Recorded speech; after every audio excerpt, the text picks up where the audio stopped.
ना जाने मैं कौन सी मनहूस करी थी, जूझे बलाए नागवानी मेरे गले पड़ी थी। जिसको आरामे जान समझा वह मेरे लिए आफते जान हुई, जिसको अमृत समझा वह विष के समान हुई। धोखा हुआ, कपट हुआ, छल हुआ। जब से उस मनहूस को चुरा कर लाया हूं, ना नींद भर सोया, ना पेट भर खाया। रहे सहे को हनुमान चुरा कर ले गया और मेरी इज्जत और आबरू को बहुत में मिला दिया। उसके साधारण से झूठ में इतना साहस है तो उसकी अपनी शक्ति का अंदाजा लगाना तो बहुत मुश्किल है। महाराज अति प्रश्न ना करे।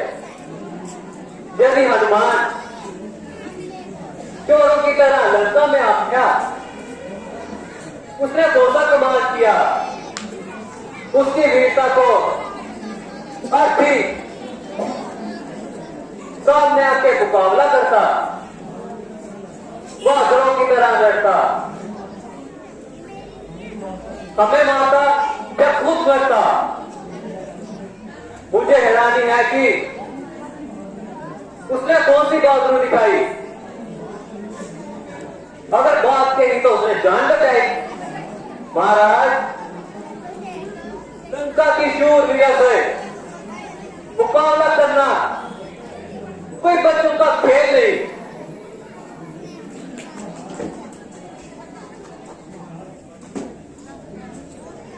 महाराज मंत्री जी का कहना बिल्कुल सही है।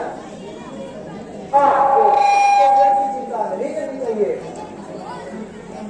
वरना संगासुर क्या मजाल जो इस और सुख भी करे, उसके लिए तो मेरा एक मेला ही बाकी है। हनुमान 10 मिनट बनाने के लिए तो बंदा अकेला ही बाकी है। पिताजी, जब तक मेघनाथ इस संसार में मौजूद है, आपको किसी प्रकार चिंता करने की जरूरत नहीं है। मैं वही मेघनाथ हूं जिसका हनुमान एक विचर का सहन न कर सका और मेरे सामने बिल्कुल भी दम न कर सका। उसे तो मैं बिल्कुल मामूली इंसान समझता हूं। अब अलबत्ता भागने के पीछे भागना मैं अपना अपमान समझता हूं।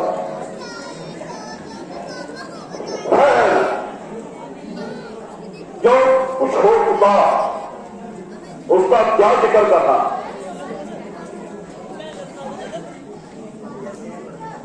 अब तो आगे के हालात का जिक्र करना है। यूं तो मुझे किसी बात की चिंता नहीं, क्योंकि मेरे शूरवीर किसी भी तरह से कम नहीं। मान लो कि वह 100 रुख भी करे, क्या वो नहीं?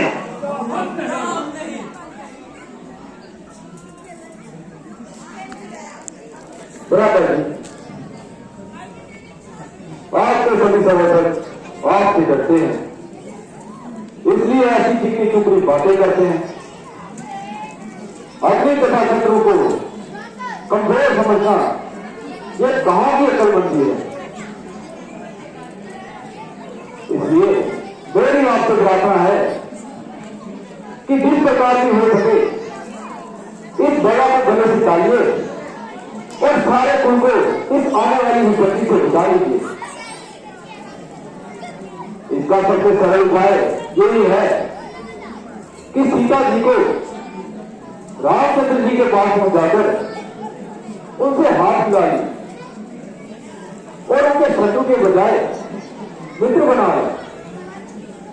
हनुमान की शक्ति को तो आप देख ही चुके हैं। जिसके पेट दूध की ये दशा है तो उनसे सामना करने में हमारी ही हानि है। और ना जाने इन परामर्श दाताओं को क्या मंजूर है। साहब बस बहुत हो चुका, जरा चुप हो जाइए। यदि आपको रामचंद्र का इतना ही डर सता रहा है तो कहीं बात का ध्यान बचाइए। पुल पर चाहे कितनी ही तबाही बचे, मगर ऐसी जगह छिपना जहां आपकी जान बच सके। आप जैसे न हमारे कुल पैदा होते, न हमें ये दिन देखना पड़ता। बहन की नाक काटी जाए और आपको छलना है। जाइए जाइए जल्दी कीजिए और कहीं छुप जाइए। फिल्म बारला छुपने के लिए कोई जगह नहीं मिलेगी। राजमत विश्वास करके तू इस प्रकार जुबान लड़ा रहा है और फिर दूसरा आकाश को मिला रहा है। माता जी, तू ये बनने मजबूर है कि जो बुद्धियों को मत अभी तुझसे कोसों दूर है। 10 वर्ष का लड़का और हाथ पर की बात जो मुंह से निकल गया वही फरमान। इस समय इतनी बहादुरी जता रहा है और अपने आप को बहुत बड़ा भीड़ बता रहा है।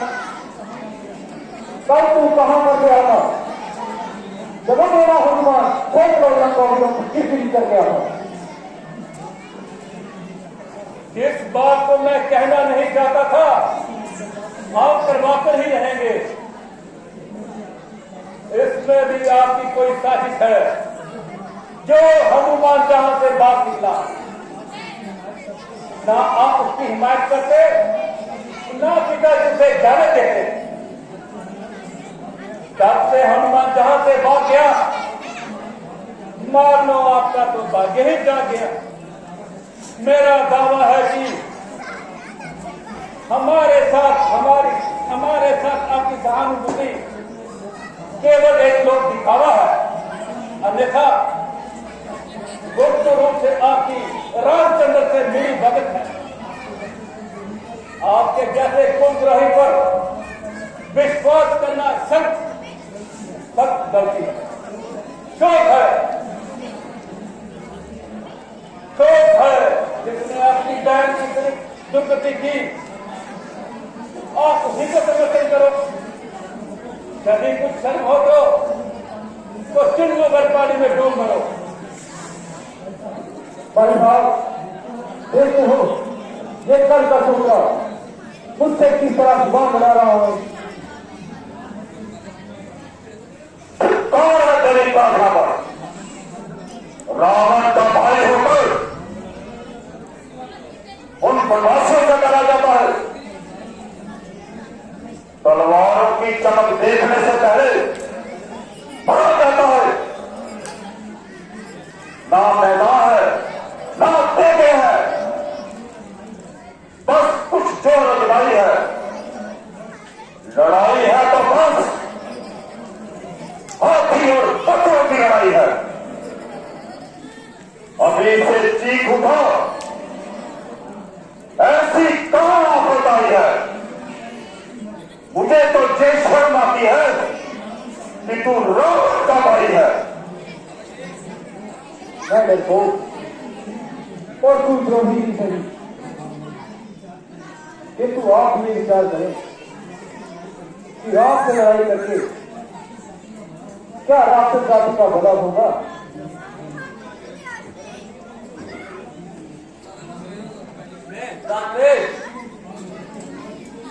होके चुप जाए। अब राम लक्ष्मण के लिए उनके लिए मैं अकेला ही काफी हूं।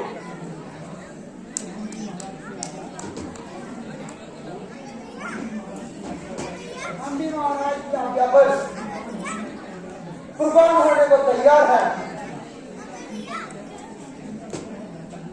इसका क्या है दादा जी? कहोगे तो बड़ी स्वीकार में प्रतिबंध कर लेंगे। मिला के हाँ में हाँ 2-4 दिन और आराम कर लेंगे।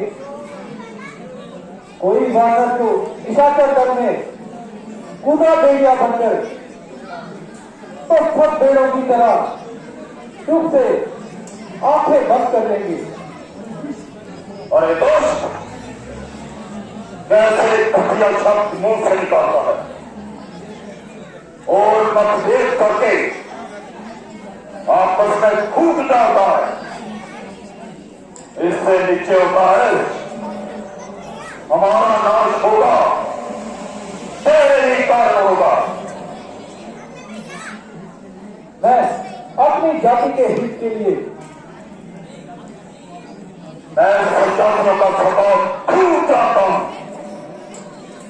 जो अपने भाई को मुसीबत में खड़ा देखकर खुश होते हैं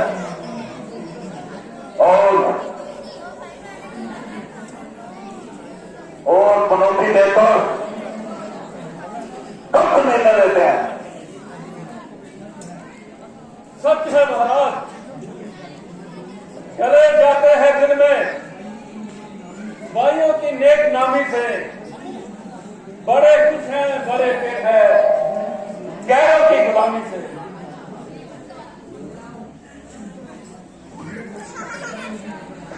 ये रोक तो पक्षियों में भी नजर आता है।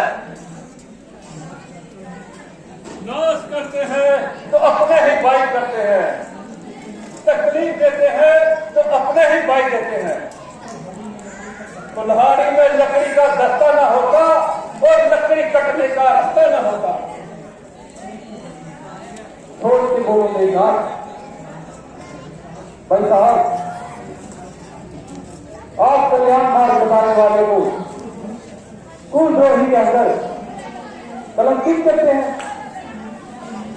इसलिए भविष्य के लिए लंका पर कान मंडराता हुआ दिखाई दे रहा है। और इस कुलक्रांति अपने भाई का रिश्ता ही इस वक्त तेरी ढाल हो रहा है, और ना ये शब्द किसी और के मुंह से निकलते तो धर उड़ा दिया जाता। जैसे आप परामोश हैं वैसे ही आपके समर्थक खुशामदी और चापलूस हैं। इस समय अवश्य ही आपके सुर में सुर मिला रहे हैं, किंतु वास्तव में आपको ये उल्टे मार्ग पर चला रहे हैं और उम्मीद के धोखे में विष मिला रहे हैं। समय आने दे ये निकटू बदरबट्टू और खुशामदी कट्टू अपने ही मुख से कहेंगे ये रावण की बहुत बड़ी गलती थी, मगर हम क्या करें, हमारी तो देश ही वहां चलती है। इसलिए इनकी बातों बढ़ना चाहिए और इस मामले पर बड़ी सरकार से छोड़ दीजिए। अरे माजी मक्कार, एक गैरत कट्टर, तू इसी क्षण जहां से कपूर हो जा और मेरी आंखों से दूर हो जा। अरे निर्लज, राम तेरे साथ कुछ लड़ाई करता है जो तू उसी की हमदर्दी का काम करता है। मैं तेरी बहन की अस्तित्व पर हाथ डाले किंतु तुझे शर्म ना आए, और दुश्मनता सेना सहित खर्च करे और तेरा खून जोश ना आए। अरे निर्लज, इस बेगैरत की जिंदगी से हट जा। तू जहर खा करना चाहता ताकि तेरा खात्मा हो जाता। तेरे जैसे बेशरम भाई का बंद करने से माना कि तू आला दर्जे का पार्टी है, तू तेरे जैसे निर्लज को मारने से